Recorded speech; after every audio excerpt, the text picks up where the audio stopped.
اعوذ باللہ من الشیطان الرجیم بسم اللہ الرحمن الرحیم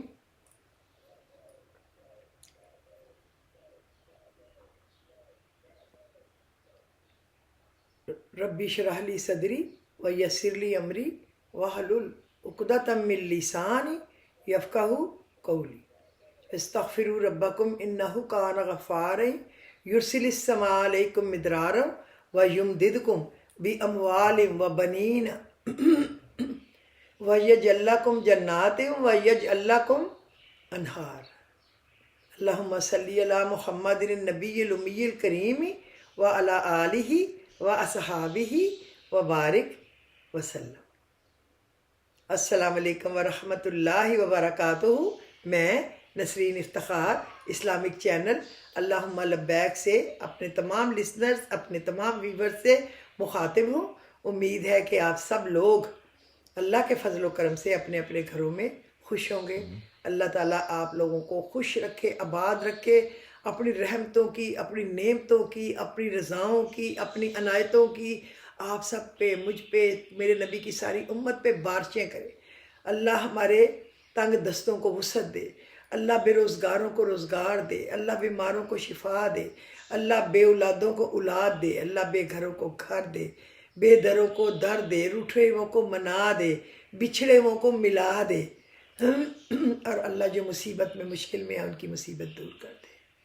اللہ تو بہت بڑا ہے۔ میرے وطن کے اوپر جو آگ برس رہی ہے، جو ظالم میرے وطن پہ بٹھا دیے گئے ہیں حکمران بنا کے، اے رب العزت ان سے نجات دے، ان سے نجات دے، جس طرح تو نے فرعون سے نجات دی، جس طرح تو نے نمرود سے نجات دی، جس طرح تو نے حامان سے نجات دی، جس طرح تو نے ابرہا سے نجات دی۔ یا اللہ اسی طرح نجات دے۔ شیاطین ہے وہ، اللہ میاں تو ہم پہ رحم کر، ہمارے وطن پہ رحم کر۔ یہ ہمارے وطن کے ٹکڑے کرنے والے ہیں، پہلے 2 ٹکڑے کیے ہیں، خود کیے ہیں، اپنے ہاتھوں سے سب نے مل جل کے کیے ہیں، اور اب باقی کے ساتھ پتہ نہیں کیا کرنا چاہتے ہیں، لوٹ کھسوٹ کے جانا چاہتے ہیں۔ جو بلوچستان میں منرل نکلنے ہیں اس کے لیے بندر بانٹ کی تیاریاں، ایسے ہی نہیں سارے آ کے بیٹھ گئے، لوگ پاگل نہیں ہیں، اب لوگوں میں بہت اویئرنیس ہے۔ یا اللہ ان کو ہمارے وطن کی بھول جائے، ہماری بھول جائے، پبلک کو تنگ کرنے کی بھول جائے، ان کے اوپر کوئی اپنی آفتیں، مصیبتیں، پریشانیاں، بیماریاں نازل فرما کے جان چھڑا دے ہماری۔ اللہ تجھے تیرے قرآن پاک کا واسطہ، تجھے تیرے محمد رسول اللہ کا واسطہ۔ یہ کارٹون ہمارے اوپر لا کے بٹھا دیے کہ ان کا نام لے کے بھی شرم آتی ہے کہ یار یہ ان پڑھ 2 جماعتیں پڑھے ہوئے سیدھے ہو کے چلنا نہیں آتا، تو یہ ہمارے اوپر، یہ ہمارے چیف منسٹر اور یہ ہمارے پرائم منسٹر ہیں، اور یہ ہمارا فلانا ہے، اور یہ ہمارا فلانا انٹیریئر منسٹر، یہ ہیں ہمارے کارٹون۔ اور جس کا دماغ شرنک ہو گیا تو وہ ہے پریزیڈنٹ، اب اس کا دماغ کھل گیا دوبارہ، اب اپنی بیٹی لا کے بٹھا دی ہے، کسی کو آئے جائے نہ، اپنے خاندان کی پرورش کرنا فرض ہے ان کا۔ یہ اپنے خاندان کو پال رہے، وہ اپنے خاندان کو پال رہے۔ اللہ ہی ان سے نجات دے گا، انشاءاللہ دے گا، میں اپنے رب سے پوری امید ہوں۔ چلیں اب ہم اپنے دکھ رو لیے، کیا کر سکتے ہیں، رو سکتے ہیں، اور اس وقت کا انتظار کر سکتے ہیں جب ہماری انشاءاللہ قبولیت ہونی ہے، جب انشاءاللہ تعالی ہمارا ان مکر فریبوں سے جان چھٹ رہا ہے۔ وقت بھی آیا ہی چاہتا ہے۔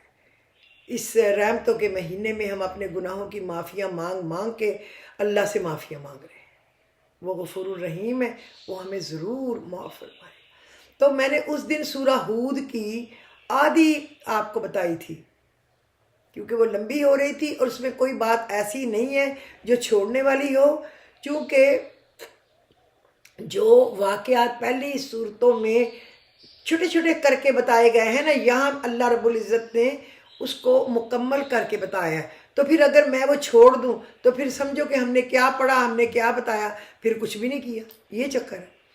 اور اب میں آج سورہ یوسف پڑھی ہے، میں کہتی ہوں اس میں کوئی لفظ ہی نہیں چھوڑنے والا، پوری کہانی ہے۔ اگر وہ کسی بچے کو سنائیں تو ان کو عادت پڑ جائے کہ وہ ہر روز وہ کہانی سنیں اور اس کے بغیر سوئیں نا۔ جب ہم چھوٹے تھے نا تو ہماری پھپھو سناتی تھی قرآن پاک کی کہانی، تو ہماری بڑی امی بھی سناتی تھی، کیونکہ ہماری میری امی جو تھیں ان کے بچے چھوٹے تھے تو ان کو سلانا سنبھالنا ہوتا تھا، تو بڑی امی جو تھی نا وہ ہمیں سناتی تھی یہ کہانیاں قرآن پاک کی۔ آج میں پڑھ رہی تھی تو اللہ جنت دے سب کو، تو میں ان کے لیے دعا کر رہی تھی کہ وہ سناتی ہوتی تھی، میری دادی بھی بتاتی ہوتی تھی کہ ساری یہ واقعات کچھ نہ کچھ ان میں سے کافی کچھ وہ بتاتے تھے، کچھ زبانی نہیں بھی پھر یاد رہتے، لیکن کوئی لفظ نہیں ہے جو چھوڑنے والا۔ اب اللہ جانے وہ ہم سے دو گو میں جائے گا یا 3 میں جائے گا، صورت تو اتنی لمبی نہیں ہے، لیکن واقعات سارے بتانے والے، کیا کیا بھائیوں نے، کیا ہوا، کیا جھوٹ بولا، باپ پہ کیا گزری، پھر وہ چلے گئے تو وہ عورت نے کیا ڈرامہ کیا، پھر باقی عورتوں نے کیا کیا، پھر جیل میں کیا گزرا، پھر وہاں پھر جب خواب کی تعبیر بتائی تو اس نے اس کو اپنا انچارج بنا دیا خزانوں کا، اور پھر جو خواب انہوں نے بتایا تھا اس وجہ سے کہ یہ قحط پڑے گا، یہ تو پھر جب قحط پڑ گیا، جب ان کے بھائی چیزیں لینے آئے تو انہیں اپنے بھائی کو بلوا کے وہاں رکھا، تو پھر اپنے خاندان کو بلایا، تو پھر کیا کیا ہوا، یہ سارے واقعات ہیں، کیا چھوڑیں کیا نہ چھوڑیں۔ تو اب ہم چلتے ہیں، چلیں اس میں اگر تشریح نہ بتاؤں تو یہ کروں کہ ترجمے میں بتا دوں، سوائے کوئی جو ضروری حصہ ہو تاکہ آپ لوگوں کو بھی مشکل نہ پڑے۔ یہ ہم اب ہے سورہ ہود، اور سورہ ہود پہ ہم لوگ اب یعنی کہ 54 تک کی آیات میں نے آپ کو پہلے ہی بتا چکی ہوں۔ اب ہے، اب تم سب کے سب مل کر میرے خلاف چل لو اور مجھے ذرا مہلت نہ دو، میں نے تو اللہ پر بھروسہ کر رکھا ہے جو میرا بھی پروردگار ہے اور تمہارا بھی۔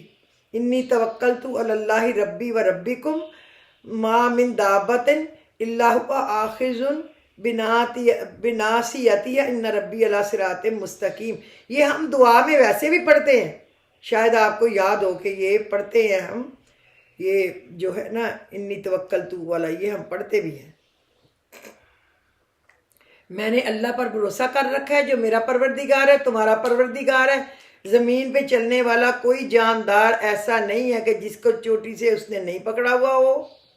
یہ ہم پڑھتے ہیں نا، یہ ہماری جو ہے دعائیں ہیں، اس کو کیا کہتے ہیں، مناجات، ان میں بھی یہ ہے۔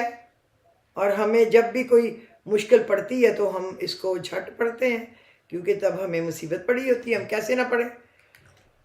پھر اگر تم منہ موڑتے ہو تو جو پیغام دیکھ کر مجھے تمہارے پاس بھیجا گیا تھا میں نے وہ تمہیں پہنچا دیا، اور تمہاری کفر کی وجہ سے میرا پروردگار تمہاری جگہ کسی اور قوم کو یہاں بسا دے گا۔ اللہ نے جگہ جگہ کہا ہے، میں تم سے بہتر لوگ لے آؤں گا، وہ تم جیسے نہیں ہوں گے، اور تم اس کا کچھ نہ بگاڑ سکو گے، بے شک میرا پروردگار ہر چیز کی نگرانی کرتا ہے۔ ان ربی علی کل شیء حفیظ، ان ربی علی کل شیء حفیظ، میرا رب جو ہے وہ بہترین حفاظت کرتا ہے۔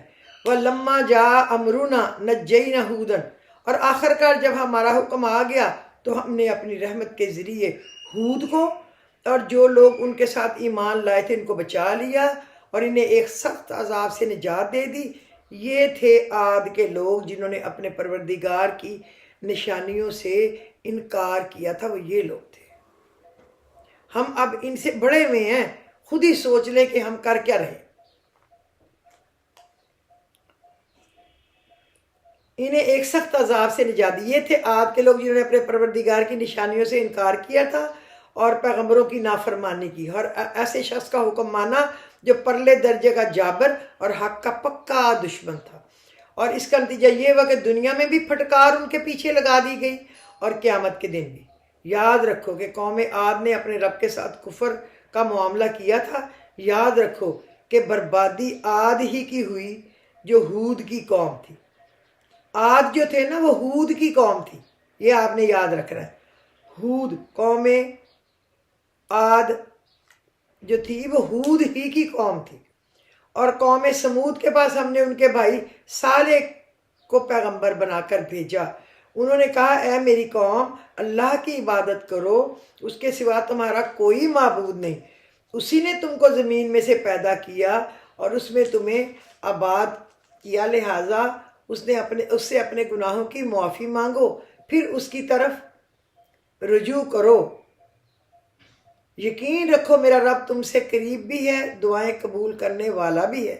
ان ربی قریب مجیب، کہتے ہیں نا ہم یہ دعا، ان ربی قریب مجیب، میرا رب قریب ہے دعا قبول کرنے والا۔ وہ کہنے لگے اے صالح ہم سے پہلے تو تم ہمارے درمیان اس طرح رہے ہو کہ تم سے بڑی امیدیں وابستہ تھیں۔ جن بتوں کی عبادات ہمارے باپ دادا کرتے آئے ہیں، کیا تم ہمیں ان کی عبادت کرنے سے منع کرتے ہو؟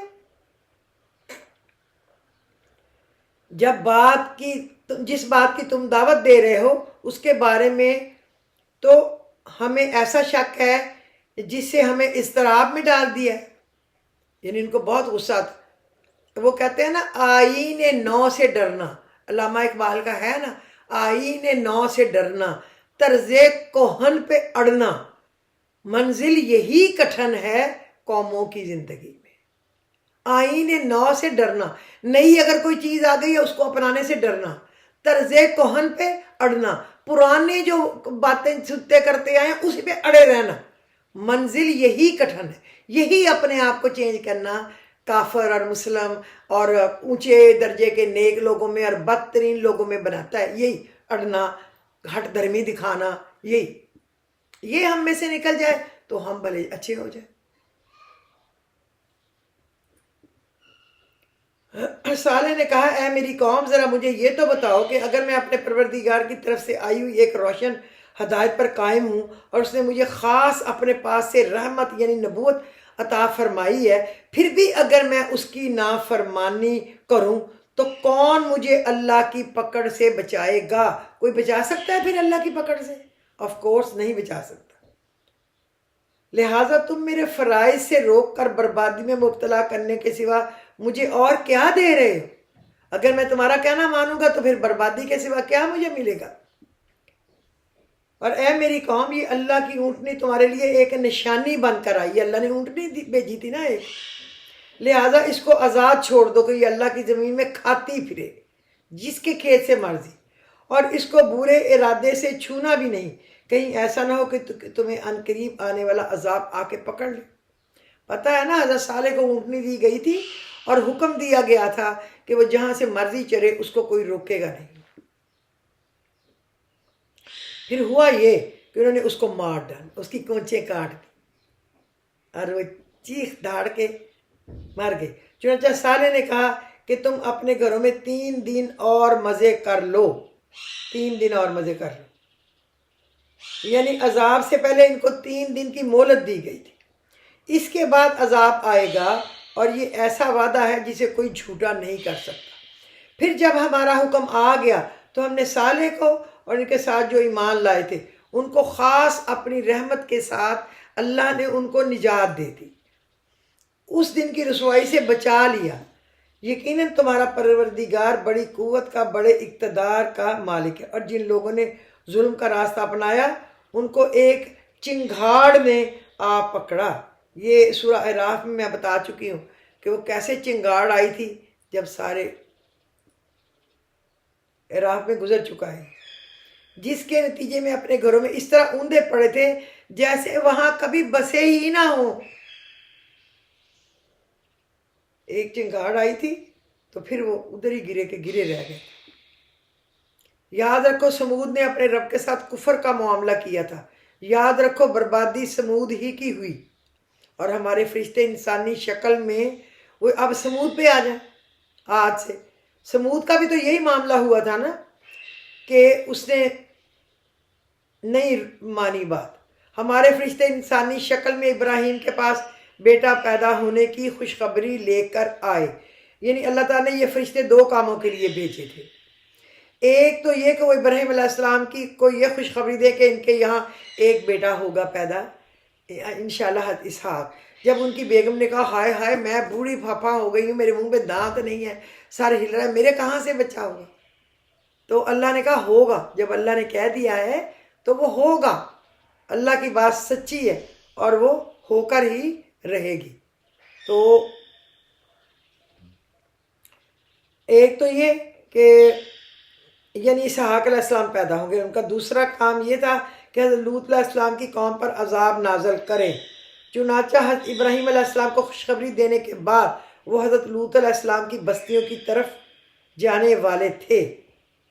ٹھیک ہے،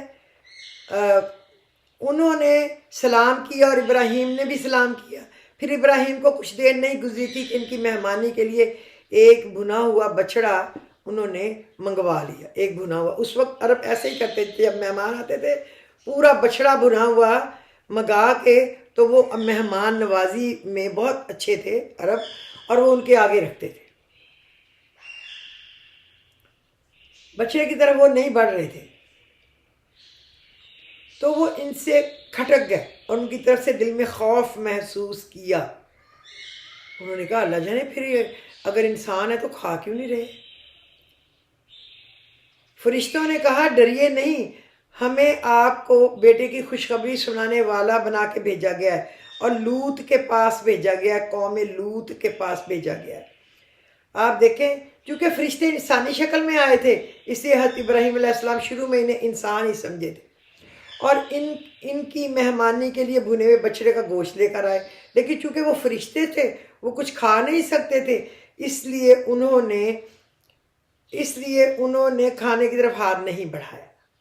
اس زمانے میں رسم یہ تھی کہ کوئی شخص میزبان کے یہاں کھانا پیش ہونے کے بعد بھی نہ کھائے تو یہ بات علامت سمجھی جاتی تھی کہ وہ کوئی دشمن ہے جو کسی بری نیت سے آیا۔ اس لیے حضرت ابراہیم علیہ السلام نے خوف کیا۔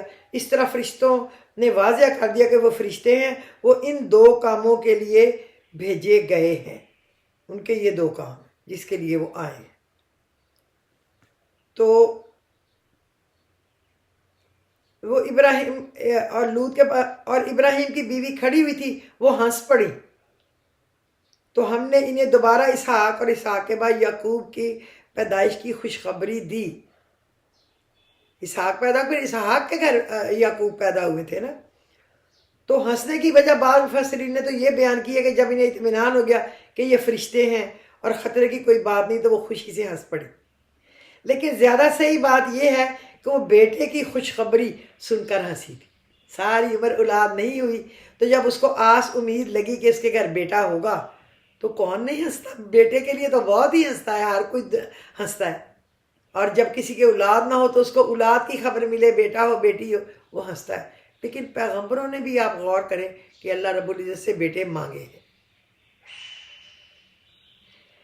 سورہ حجر اور سورہ الذاریات میں بیان فرمایا گیا کہ فرشتوں نے بیٹے کی خوشخبری پہلے دے دی تھی اور حضرت لوط علیہ السلام کی قوم پر عذاب نازل کرنے کا ذکر بعد میں کیا۔ اس پر انہیں تعجب بھی ہوا اور خوشی بھی، اور وہ ہنس پڑی۔ وہ کہنے لگی ہائے، کیا میں اس حالت میں بچہ جنوں گی کہ میں بوڑھی ہوں اور یہ میرے شوہر ہیں جو خود بڑھاپے کی حالت میں ہیں؟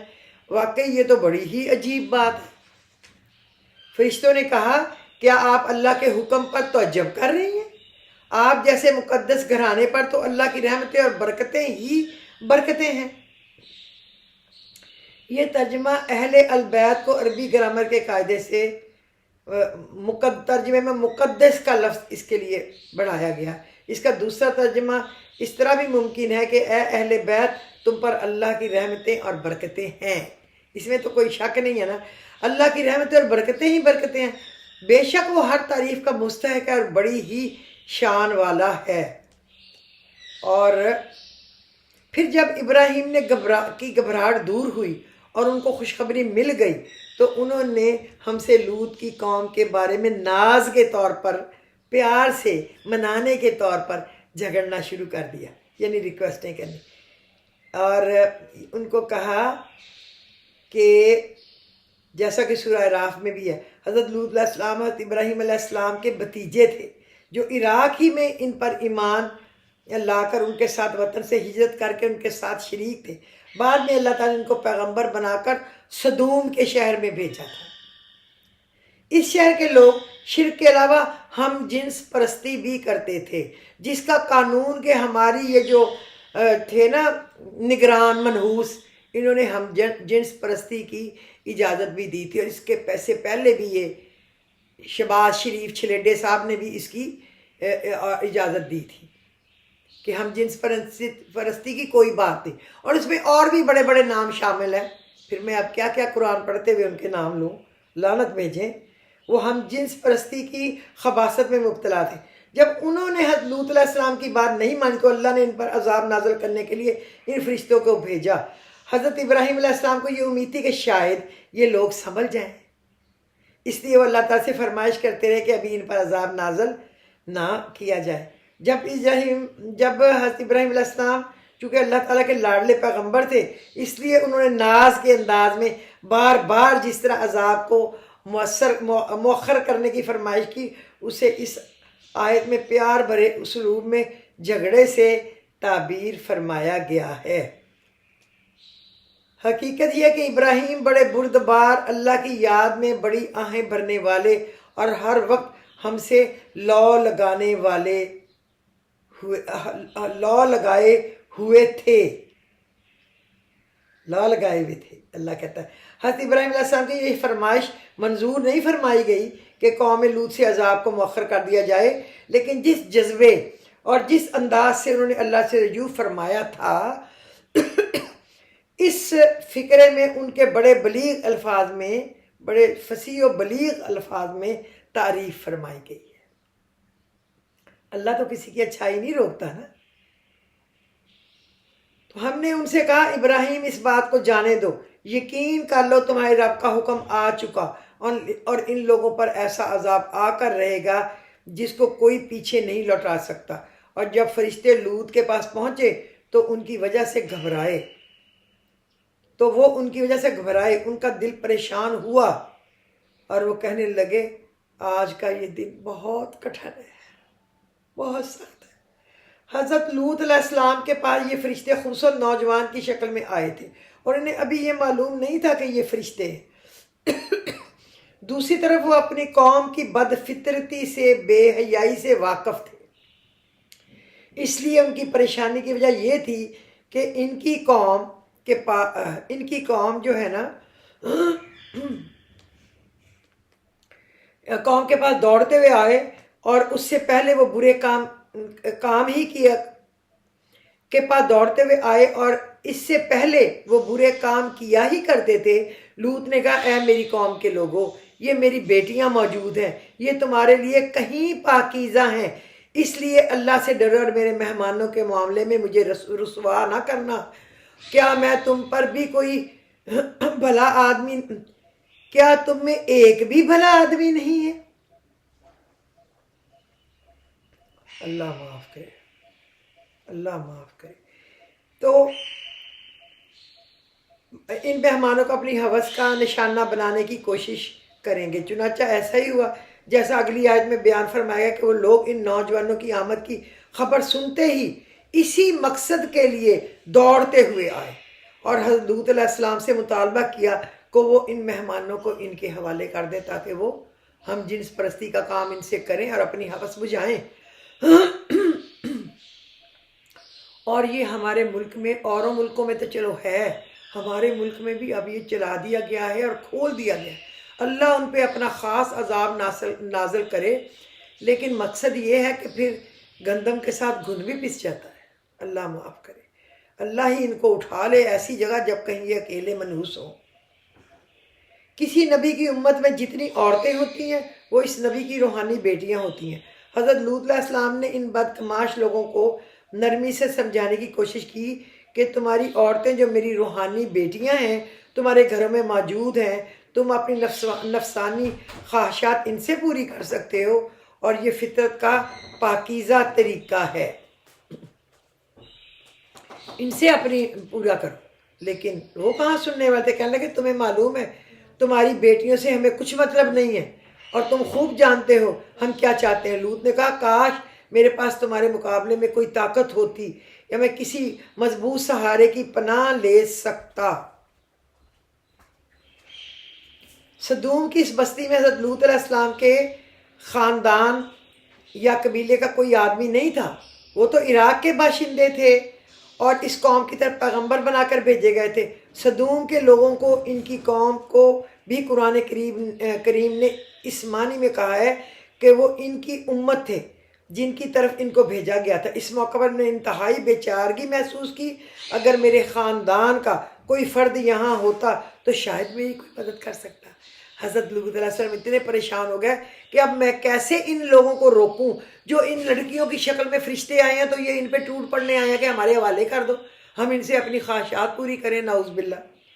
جیسا کہ اگلی یاد میں بتایا گیا کہ اس موقع پر فرشتوں نے بات کھول دی کہ ہم فرشتے ہیں، اس لیے آپ گھبرائیں بالکل نہیں، یہ آپ کا یا ہمارا کچھ نہیں بگاڑ سکیں گے، اور ہمیں ان پر عذاب نازل کرنے کے لیے بھیجا گیا ہے۔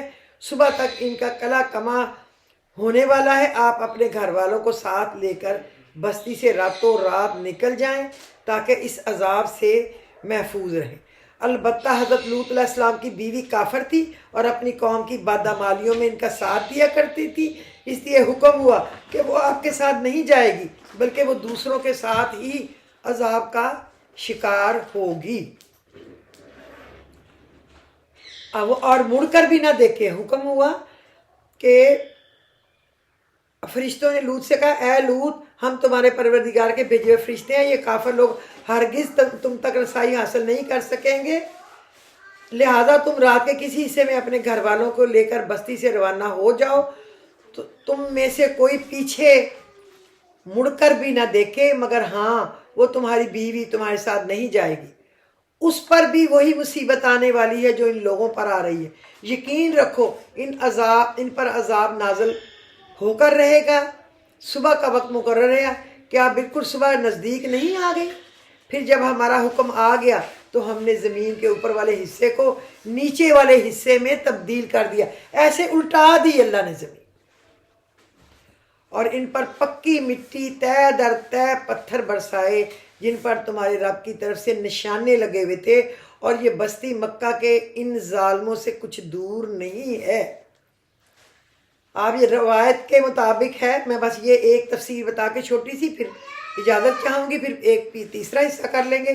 روایت میں ہے کہ یہ کل 4 بستیاں تھیں جن میں یہ بدقماش لوگ بستے تھے، ان ساری بستیوں کو فرشتوں نے جوں کا توں اوپر اٹھایا، 4 بستیوں کو، اور اوندا پٹخ دیا، اور ان کا نام و نشان تک مٹ گیا۔ بعض حضرات کا کہنا ہے کہ یہ بحر میت، جس کو ڈیڈ سی، بحر مردار بھی کہا جاتا ہے، ان بستیوں کے الٹنے سے پیدا ہوا ہے، ورنہ کسی بڑے سمندر سے اس کا رابطہ بھی نہیں۔ اور اس کے علاوہ جس مقام پر یہ بستیاں واقع تھیں، بحر مردار کے آس پاس کا علاقہ، اس کی ایک خصوصیت یہ ہے کہ یہ پورا زمین کا سب سے نچلا حصہ ہے، یعنی زمین کا کوئی اور حصہ سمندر سے اتنا نیچا نہیں جتنا نیچا یہ ہے۔ قرآن کریم نے جو فرمایا کہ ہم نے اس زمین کو اوپر والے حصے کو نیچے والے حصے میں تبدیل کر دیا، تو یہ وہی حصہ ہے جس کو ڈیڈ سی بھی بنا دیا اور ان کو برباد بھی کر دیا۔ کچھ بعید ہے کہ الفاظ میں جغرافیائی حقیقت کی طرف بھی اشارہ کیا گیا، ان کی انتہائی نچلی حرکتوں کو یہ مخصوص شکل دے دی گئی ہو۔ حضرت لوط علیہ السلام کے واقعے کے آخر میں اب روئے سخن مکہ مکرمہ کے کافروں کی طرف موڑا گیا ہے، اور ان کو توجہ دلائی گئی ہے کہ حضرت لوط علیہ السلام کی قوم کا یہ علاقہ تم سے زیادہ دور نہیں ہے، جب تم تجارت کے لیے شام جاتے ہو تو یہ علاقہ تمہارے راستے میں پڑتا ہے، اور اگر تم بھی ذرا معقولیت رکھتے ہو تو تمہیں اس سے عبرت حاصل کرنی چاہیے۔ مدین اور حضرت شعیب علیہ السلام کے مقصد تعارف کے لیے سورہ اعراف کا حاشیہ بھی ہے، اور یہاں پہ یہ ہم لوگ کل کریں گے، یہ یہاں پہ حضرت شعیب کے متعلق۔ اب یہ وہ جو آیا تھا نا، میں آپ کو اب اتنا بتا دوں کہ وہ جو الٹا دیا گیا نا، جو اوپر سے پتھر بھی پھینکے گئے، ہر پتھر کے اوپر کسی کا نام تھا، اور وہ اسی کے اوپر آ کے لگتا تھا جس کے نام کا ہوتا تھا، وہ دوڑ کر کہیں جا نہیں سکتے تھے، اور پہلے ایسے ہلائی گئی، وہ زمین سے تھوڑی سی اٹھ گئی، پھر اور ہلائی گئی، وہ اور اٹھ گئی، پھر وہ اور اٹھ گئی، اتنی اٹھ گئی کہ جس سے انسان اتر نہ سکے، اور وہ الگ ہو گئی، باقی جگہیں سڑکیں اور باغ الگ ہو گئے۔ پھر اوپر اڑایا اللہ نے، اڑا کے پھر وہاں سے پلٹا کے ماری، جو کچھ لوگ بچے اور چیخے مارتے ہوئے دوڑے نا، تو اوپر سے پتھر آئے، ان پہ ان کا نام تھا، وہ اسی کو لگتا تھا جس پہ ان کا نام ہے۔ تو بس آج کے لیے اتنا ہی کافی ہے، اور پھر وہاں کچھ نہ رہا، آج تک وہ مردار ہے۔ اب ڈیڈ سی وہی ہے. تو میرا خیال آج کے لیے یہ کافی ہے. وآخر دعواہم ان الحمد للہ رب العالمین. اللہ ہمیں عبرت پکڑنے کی اور نیک کام کرنے کی اور کچھ اچھا سیکھنے کی توفیق عطا فرمائے. تو امید ہے کہ آپ کو میری آج کی تفسیر بھی پسند آئے گی اور باقی پورشن انشاءاللہ کل.